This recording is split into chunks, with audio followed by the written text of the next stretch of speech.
So often, dear friends, we doubt God. Abram, obviously a man of God, a man devout, a man of prayer who met with God and God met with him and he fellowship with God. But he doubted God in this one aspect. He doubted God for a child. In fact, he thought his next heir would be this Eliezer of Damascus, wouldn't be his own son. And the God met Abram in his need, and he said, Abram, don't doubt me. I am your shield, your great rewards. And he promises that as many stars are in the sky, that's as many descendants Abram is going to have.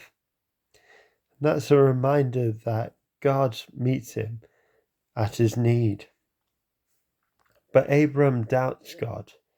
Sarai, his wife, says, I can't have children with you, and recommends Hagar to have a child with Abram.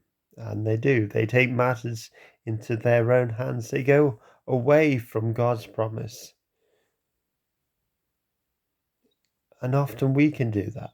God promises us one thing, and we think we need to take matters into our own hands rather than trusting in Him. But then conflict happens because Hagar despises Sarai, and Sarai, obviously Hagar's employee, tells Hagar, off, treats her unkindly, and despises her. And this conflict happens. But God remembers Hagar. And then God comes back to Abram, even though he doubted him. And he says, Abram, your name will no longer be Abram. You will now be Abraham, the father of all nations. God saying, I'm going to carry on my promise, even though you doubt me, even though you doubt my calling on your life. And I think that's a very humbling thought,